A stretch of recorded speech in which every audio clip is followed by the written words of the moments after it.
yamuhaye amafaranga menshi cyane aho yamusaba ko yomugurira pasiporo ya musaza wiwe kugira ngo amufashe nawe aje hanze kurondera ubuzima nk'uko bisanzwe murazi yuko abantu bose babifuza kuja hanze kurondera ubuzima kurondera amadara. Amaze kumuha amafaranga rero yamuhaye imiliyoni 10 kugira ngo amufashe kurondera pasiporo ya musaza wiwe kugira ngo amufashe nawe aje hanze kurondera ubuzima. Sasa rero amaze kumuhereza ayo mafaranga yaciye amubloka ntiyasubiye kumwishyura kuri telefone kugira n'uno munsi aramurondera kuri telefone ntamutora. Yes, 1 2 this is Buja Flavor Show. This is Buja Flavor Show. Yes, update news n'ahandi uzoyakura ataraha nyene. By the way, reka ndakubise ko jewe uri kurumvaga kuri sound Ishobora Radio papa promoter bose mu gihugu cyangwa se so promoter bose mu gihugu.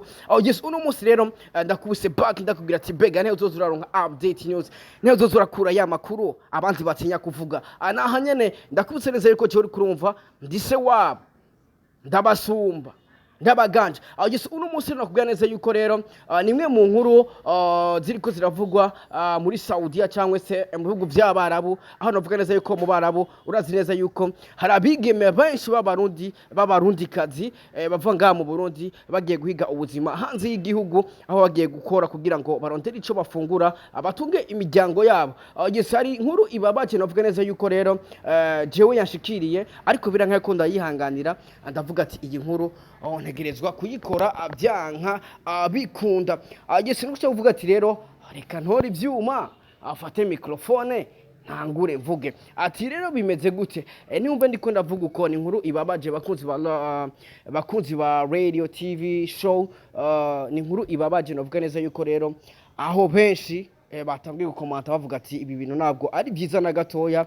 Birababaje kuba umuntu yagiye gukorera amafaranga kugira ngo arondere ubuzima kugira atunga umuryango, ugasanga bamwe bariko baramubesha bamujya amafaranga mu bintu bidashobotse.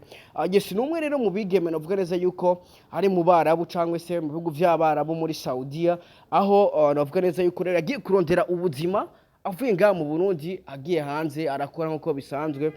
Hama nyuma aza guhura na numwe mu bantu barabicuti. By the way, nkuko amakuru yashikiriye ameze yabaye icuti yiwe baza barayaga kenshi kugeraho amwizera. Bakuzi ba Radio TV mu byumve kugeraho amwizera akaba umwizigirwa wiwe. By the way, akamuca ko kuri ibi nabiriye kugira ngo ashobore kumufasha. Urabizi yuko ari hariya mu bihugu by'abarabu hari ibintu arashobora gukora ari ngaha mu Burundi. Yaramwizere kugira ngo azaramufasha ibintu na bimwe biri ngaha mu Burundi, nk'utuntu amugurira akeneye nk'agaparcela amugurira agaparcela, akeneye nko kugurira style abana amubwira ati fatira ya mafaranga undugikire mu rugo umere umuntu muhira angurira impundu z'abana. Yes, barakorana igihe gitoya, ariko rero byarangiye amuhemukiye. Ati yamuhemukiye bigenze gute? Bisikura neza yuko rero yamuriye amafaranga menshi cyane, aho yari yamuhaye kugira ngo amurondere passport ya musaza we ashobore kumufasha kugira ngo nawe aje hanze. Sasa ikintu kimwe je naciye nibaza, mbega ni kubera ko abantu bameze guco kugira ngo umuntu akwizere ugaca umuhemukira akora guha amafaranga menshi. Ndakubitse neza yuko rero amafaranga yo muri Saudiya ana amafaranga agoye gukorera, ana amafaranga novuga neza yuko agoye guca, ndibaza benshi murabizi. Na amafaranga barondera barushe, na amafaranga baronga bacakaritse, na amafaranga haraka video nigeze kubona mu miseze umukobwa ari muri Saudiya ari karoza imbwa. Imbwa n'ikinyuko cyangwa umuntu yaronsa amafaranga yogeje imbwa, yaronsa amafaranga yakoze akazi karuhije. Murazi yuko hari aba mu etage ugasanga umuntu umwe akoropa mu etage 50, ugasanga umuntu umwe akoropa impangu zirenze 5, ugasanga umuntu umwe akoropa ngaha etage iva ngaha kugera hejuru, akava ngaho bakamutwara handi agakoropa etage zigese 5 bakamutwara. Ugasanga umuntu umwe akorera famille zirenze 5 ari mu bihugu by'abarabu, ariko arakorera amafaranga. Hama ukwezi kwahera akizera umuntu kugira ngo amufashirize umuryango, aho kugira amufashishe umuryango ahubwo agaca afata ya mafaranga yiwe akayamujya, agaca mu bloka, agaca ahindura na WhatsApp. Ni ibintu bibabaje navuga neza yuko rero byashikiye umwe mu bigeme ari mu gihugu ca Saudiya aho yarungikiye umwe mu bantu yari yizigiye kugira ngo ashobore kuzaramufasha ibikorwa bimwe na bimwe ari ngaho mu gihugu cacu c'u Burundi, amunurikira amafaranga kugira azaramufasha, ariko amurikiye amafaranga yo kugira amugurire pasiporo ya musaza wiwe kugira amurungike hanze, ariko birangira amuhemukiye, birangira amublotse, birangira amuhindutse. Yese n'amafaranga yamurungikiye amusezeranya yuko azomufasha kuronka pasiporo ya musaza we, azomufasha kuronka ibyangombwa bikenewe kuri musaza kugira ngo aje hanze, amusezeranya yuko azomufasha mpaka byose bishobotse kugira ngo aje hanze kurondera ubuzima. Ariko uko yamusezeraniye siko vyagenze. Ni inkuru ibabaje, like nagira ko ndanakebura abashiki bacu abari mu bihugu vy'Abarabu, muze muraraba mwizera. Abantu benshi barabaye injyaja, abantu benshi barabaye abahemu, abantu benshi barabaye injyaja by the way. Ariko reka ndakubwiye neza yuko uzuraraba uwo wizera, uzoraba uwo wizera, vyase wizera mu muryango iwanyu. Yes, urumva yuko ari inkuru ibabaje by the way, ni ibintu bibabaje, ni bitaryoshe na gatoya. N'amafaranga baronka baruhiye, n'amafaranga baronka bacakaritse. Murabizi neza ko muri Saudiya baronka amafaranga bakubititse, bakoze cyane, barushe, ugaca usanga bwa buruhe ahubwo bariko bararuhira abandi. Hari n'indi nkuru mu miseze yigeze gutrendinga ku mbuga, umwana w'umwigeme yakoze ari mu Barabu nyene arakora, birangira famiye yabo atani kintu kimwe abahaye, ahubwo amafaranga yose yakorera yayahereza umuhungu bakundana, kandi yagiye muri Saudi afite umugabo, ariko umuntu yahereza amafaranga ntihari n'umugabo wiwe bavyaranye, ahubwo amafaranga yayahereza umusheri bahuriye ku rubuga, bahuye ku rubuga barakundana, niwe yahereza amafaranga. Imyaka yose 5 amazeyo, umuryango nta kintu kimwe yigeze afasha abana, umugabo we bavyaranye nta kintu kimwe yigeze amufasha, ahubwo umugabo yaramubaza ati none amafaranga ukorera kutanturungikira kugira twifashishe fasha abana bimeze gute? Umukobwa ico yishura cyangwa se umumama ico yishura, yamwishura yuko amafaranga bazoyamuhera rimwe ngo niyataha, ariko ahakora bamubwiye ko bazomuhera amafaranga incarimwe niyataha.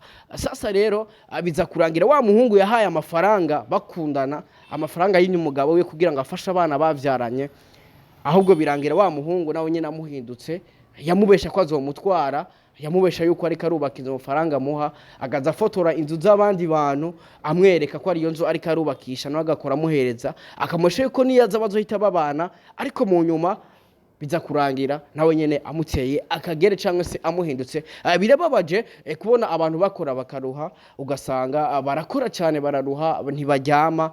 Ndakubitse neza yuko muri Saudiya benshi baryama saa 8 y'ijoro, saa 9 hari abantu bukera ko bari mu kazi, ugasanga aryama nk'isaha cyangwa 2, ariko ugaca usanga uri kuramubesha, kuramukunda cyangwa utamukunda, ugasanga uri kuramubesha kuzomutwara utamutwara kugira ngo gusa umukure ko amafaranga. Ni ibintu bibabaje, ni ibintu bavuga neza yuko bitaryoshe na gatoya, ni ibintu navuga ko n'Imana idakunda. By the way, izo ni zimwe muri stories ziriko ziraca ku mbuga nkoranyambaga. Jewe uri kurumva kuri micro Ishopo Radio, papa promoter bose mu gihugu, ariko reko sinogena ntavuze kano kana. Ndakubitse neza yuko rero uno munsi DJ Fernando kuva muri Love Music uno munsi ariho aza gusesekara mu gihugu cacu c'u Burundi. Murabizi neza yuko rero yamaze iminsi ariko arakora amatuwa hanze y'igihugu, aho yagenda akora ibiteramo bigiye bitandukanye. Ndibaza mwarabonye amateka, mwarabonye ahura abantu baserukira igihugu cacu muri Europe, aho bamuha umubonano ndise akanashika no mu ngo zabo. Ndibaza mwarabonye amafoto ari kumwe n'abana babo, navuga n'ibintu biryoshe cyane. Ariko rero ni DJ Fernando yavuze ko amajambo menshi, aho benshi bavuga ati niwe yatumye visa ya Melanin Boy ibura. Murazi neza yuko rero bari kugenda muri Europe ari babiri, ariko vyaje kuba ngombwa yuko DJ Fernando agenda ari umwe, bivanye nuko Melanin Boy yabuze visa kumvo zitabavuye ko. Yes, bamwe bakavuga ati DJ Fernando niwe watumye visa ya Melanin Boy ibura. Melanin Boy nawe akavuga ati nyabuna si Fernando yatumye visa yanje ibura, kubura visa kwanje ni kibazo cyahabaye, ata muntu numwe cavuye ko, ata muntu numwe twogishinja. Yes, ni DJ Fernando navuga neza yuko rero atakintu na kimwe yigeze avuga ku kubura visa kwa Melanin Boy, ariho abantu bahere bamujudging bavuga yuko ari we yo baratumye visa ya Melanin Boy ibura ariko ndakutse neza yuko uno munsi aza kuza mu gihugu cyacu cy'u Burundi mu kanya gatoya azoba asisigaye ku kibuga cy'indege cyitiriwe Melchior Ndadaye. Yes, reka twizere yuko rero azagira icyo atangaje ku bijanye nuko Melanin Boy yabuze visa nkuko nawe ndazi aza kuba yahageze kugira ngo aze kumwakira kugira ngo ibintu bigende neza babandanye akazi kabo. By the way ndakubwiye ko Oleg beshi muvuga ngo yarazimye, Oleg muvuga ngo yarahevye umuziki. Yes, na Oleg yigeze kwandika commentaire avuga yuko yahevye umuziki ariko ndakutse neza yuko ni Oleg afise indirimbo ikaze cyane navuga neza yuko iza gusohoka kuri uno munsi nyene. Ni indirimbo bakunzi ba Roy TV. Yes, ni indirimbo no kubwa neza yuko rero hari finale. Ni Oleg mwamenye je nka doctor ntararose nje kubosa. Yes, za style ziwe nizagarukanye. Ni indirimbo iza kuvugisha abana amajambo menshi, ni indirimbo ugiye kuraba video yawo iri high quality. Ni indirimbo ifise umudundo wa OG. Ni Oleg aza gusohora video uno munsi indirimbo yo yiswe Kaje nana. Yes, bakuzi ba TV yaguze ko Dramati nawe nyene murazi neza yuko afite igikorwa agiye gusohora vuba cyane. Ni Dramati no kubwiye neza yuko nawe nyene yahura hanze gukora amashow ariko we akaba ataragaruka mu gihugu cyacu cy'u Burundi. Ni Dramati nawe nyene ariko yitwara neza hanze y'igihugu akubwira ati baby killer, ati izina ni ryo muntu, akubwira ati Dramati baby killer. Yes, ni Dramati nakubwira neza yuko nawe ariko aritwara neza muri Europe ahari akarako bita amashow ahari karanezereza bamwe mu bafana biwe. Ni na Dramati nakubwira neza yuko rero ariko arakorera amasanamu indirimbo ziwe azikorera muri Europe. Murazi neza yuko rero ni ibintu nakiri kuyakoze ari kumwe na Double J aho nabo bashoboye gushutingira indirimbo yabo muri Europe. Yes, na Bface on the floor murazi neza yuko yashutingiye indirimbo yiwe muri Europe, indirimbo yabikoze bigacika, indirimbo yitwa No Sara. Oya no Sara uramutsugiye je no gwara.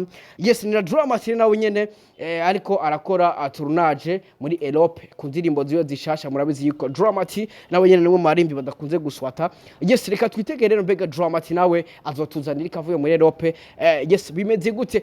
Yes, aha rero ntamuzozukura amakuru yizewe, amakuru babandi batinya kuvuga, amakuru atandi uzoyakura. Aje uri kurumva kuri micro Shop Radio.